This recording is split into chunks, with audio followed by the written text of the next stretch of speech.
Ninakusalimu kwa jina lipitalo majina yote. Hili sio jina la mtu awaye yote, bali ni jina la Bwana wetu Yesu Kristo.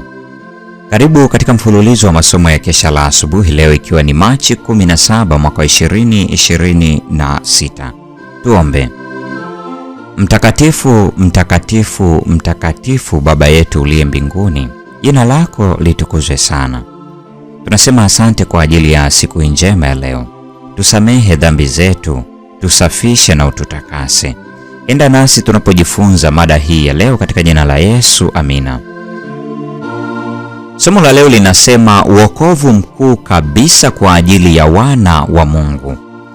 Limejengeka katika kitabu kile cha waraka wa Paulo kwa Ibrania sura ya 7 aya 24 na 25. Neno la Mungu linasema, bali yeye kwa kuwa akaa milele anao ukuhani wake usioondoka, naye kwa sababu hii aweza kuwaokoa kabisa wao wamjiao Mungu kwa yeye, maana yu hai siku zote ili awaombee. Kila msaada umewekwa tayari kwa ajili ya udhaifu wetu. Kila tumaini limetolewa kwetu ili tuje kwa Kristo.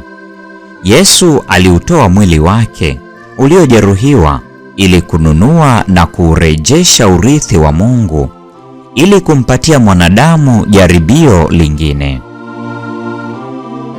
Kwa maisha yake yasiyo na doa, utii wake, kifo chake katika msalaba wa Kalvari, Kristo alifanya upatanisho kwa ajili ya jamii iliyopotea.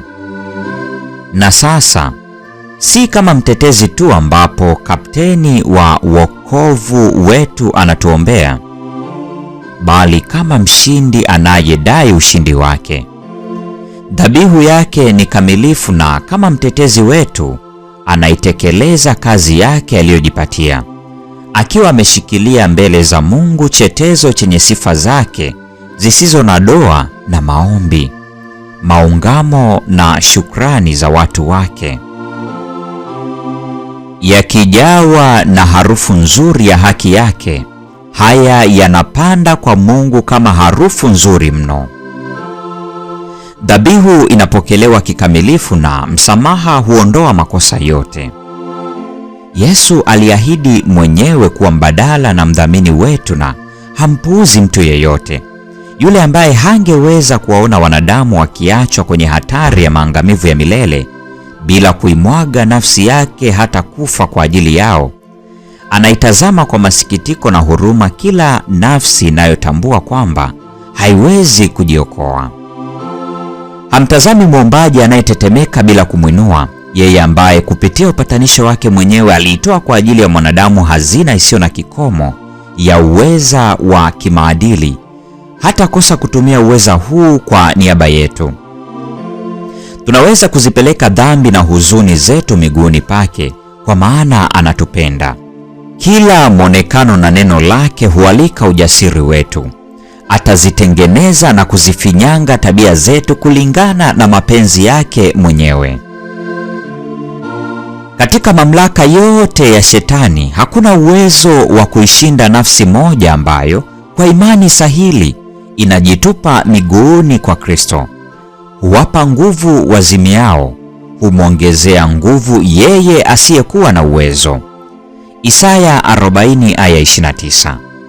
Hii ni Machi 17, mada ikisema wokovu mkuu kabisa kwa ajili ya wana wa Mungu.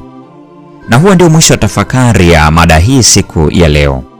Neema ya Bwana wetu Yesu Kristo, pendo la Mungu na ushirika wa Roho Mtakatifu dumu kuwa pamoja nasi sasa na hata milele.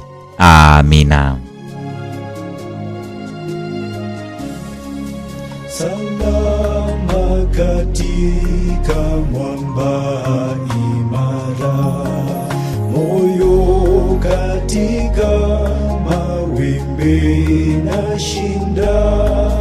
Katika huzuni kwako nitashinda. Mwamba imara, tajificha kwako. Ndani yako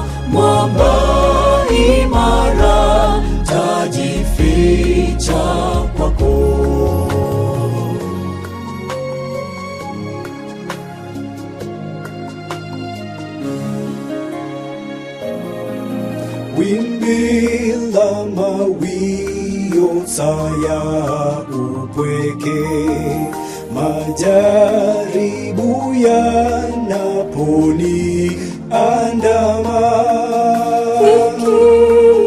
maisha pasi utulivu, mwamba imara tajificha kwako.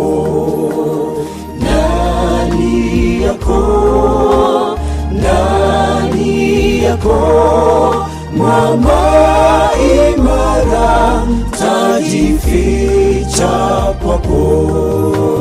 Ndani yako mwamba imara tajificha kwako. Kila mara mwovu akinitisha, mafichoni hofu yote hutoweka.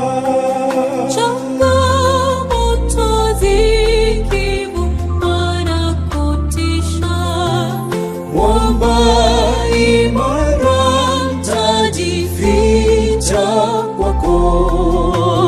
Ndani yako mwamba imara tajificha kwako. Ndani yako mwamba imara tajificha kwako. Ndani yako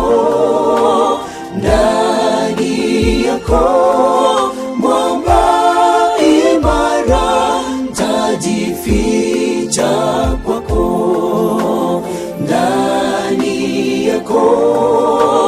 Ndani yako mwamba imara tajificha